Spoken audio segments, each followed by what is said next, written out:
During the Cold War, the United States and the Soviet Union competed in almost every arena: space, sports, and of course the military. Everything they competed in was designed to show the superiority of their respective systems. In 1972, one of the greatest Cold War rivalries came to a head in Reykjavík, Iceland. It didn't take place at a sporting event or on a battlefield. Rather, it took place over a period of 2 months on a chessboard. Learn more about the 1972 World Chess Championship, aka the match of the century, on this episode of Everything Everywhere Daily.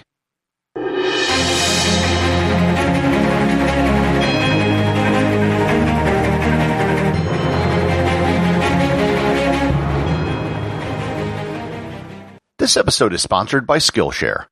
To paraphrase the great Napoleon Dynamite, you have to have skills. There's a whole universe of things you can learn to better yourself, and Skillshare can help you do it. Some of the most popular classes on Skillshare include iPhone photography, Adobe Illustrator, watercolor painting, interior design, and creating videos for YouTube. With Skillshare Premium, you can have unlimited access to everything for as low as $8.25 per month. Go to everything-everywhere.com/Skillshare to get a free 2-week trial of Skillshare Premium membership, or just click on the link in the show notes. To be completely honest, the Cold War rivalry between the United States and the Soviet Union in chess really wasn't much of a rivalry. The Soviet Union completely dominated the upper ranks of chess for decades. From 1948 to 2007, every world chess champion, save for one, all came from the Soviet Union or Russia.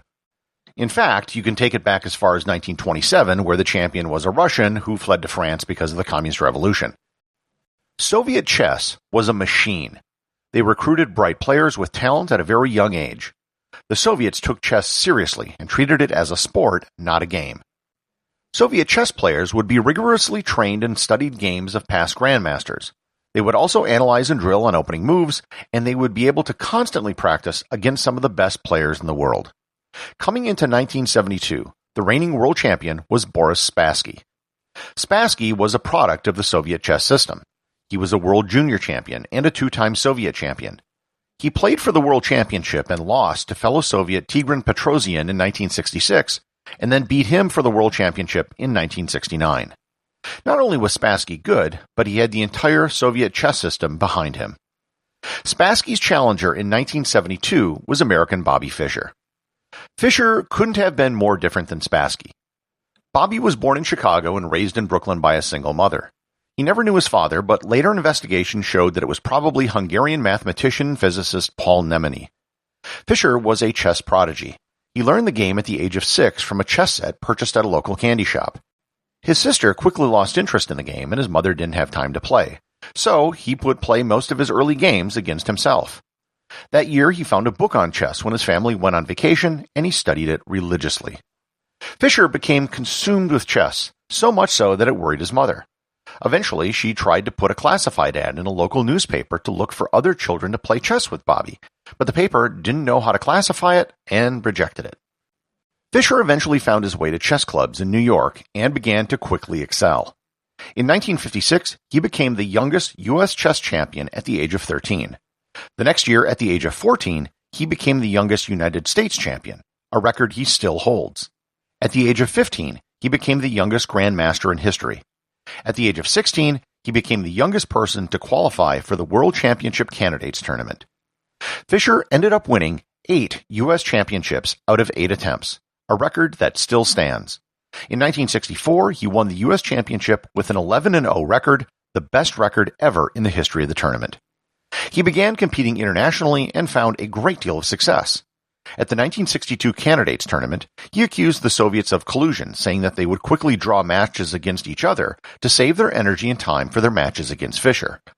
By and large, the accusations were believed to be true. Fischer had a very abrasive personality. He was extremely arrogant and very demanding. Throughout the 1960s, he was extremely flaky. He went into semi-retirement twice, constantly objecting to tournament conditions, formats, and prize money. However, in 1970, he finally made a serious run at the World Championship. Over 1970 and 1971, he crushed his competitors in a way that no one else has before or since. In a lead-up to the World Championship, he defeated Soviet Grandmaster Mark Tomanov 6-0. a lopsided score that is almost unheard of in international competitions. He then did it again, beating Danish Grandmaster Brent Larsen 6-0. By the time he became the official challenger for the World Championship, he had set a record-high ELO score of 2,785, 125 points higher than the next highest person, which is still a record that stands today. However, despite all of his success, there was one person he had never beaten, Boris Spassky. He had lost to him 3 times and tied twice. Fischer began being stubborn again about match conditions. Fischer wanted the match to take place in Yugoslavia, and Spassky wanted to take place in Reykjavík, Iceland. Fischer eventually agreed to Reykjavík, but only if the prize money would increase. Eventually, a British businessman donated $125,000, doubling the prize money, making it the largest purse for a chess match ever. Eventually, Secretary of State Henry Kissinger called Fischer to cajole him to go to Iceland. The match format was the best of 24 games, a win being 1 point and a draw being a half point. Fischer needed 12.5 points to become the world champion. If the match was a draw at 12 points, Spassky would retain the title. Fischer didn't show up for the opening ceremony on July 1st. When the first game started on July 11th, Fischer didn't show up. Spassky moved his piece, hit the clock, and waited 9 minutes. Fischer finally entered the room and proceeded to lose his match. After his loss, Fischer began making more demands of the tournament officials, including the removal of all the cameras, which he said were making too much noise.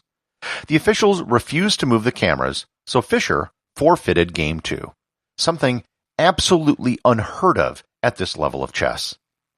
Fischer was about to board a plane and leave Iceland when he received a flood of telegrams and phone calls, including one again from Henry Kissinger. Spassky, now up 2-0, agreed to have the games played in a back room with a single television camera that didn't make any sound and no audience. There are people who think that Fischer's antics up to this point were all designed to psych Spassky out. Based on how things went from here, it might just have worked. After spotting Spassky, the world champion, a full 2 games, Fischer managed to win Game 3, his first ever win against Spassky. He tied Game 4 and won Game 5. Game 6 was one of the greatest games in chess history. Fischer never before used an opening move called the Queen's Gambit. In fact, he was quite vocal about how it was a bad opening move. The Soviets purposely never bothered to prepare for this because they thought it was out of the question that he would ever use it. Fischer crushed Spassky so bad that at the end of Game 6, Spassky was amused, smiled, and applauded Fischer. After this, Fischer had the lead and the championship was in the bag. Spassky won only one more game. The match ended after Game 21 with the final score of 12.5 to 8.5. Fischer returned to the United States as a celebrity. He was on the cover of Sports Illustrated, he appeared on The Tonight Show, and he received over $1 million in endorsement deals, and he turned every one of them down. It was the last public chess tournament that Bobby Fischer participated in for over 20 years. He became increasingly paranoid and recluse. He began spouting conspiracy theories, and he spent years on the run from American law enforcement. Many people believe he may have suffered from schizophrenia. In 1975, he was stripped of the World Championship because he refused to defend it.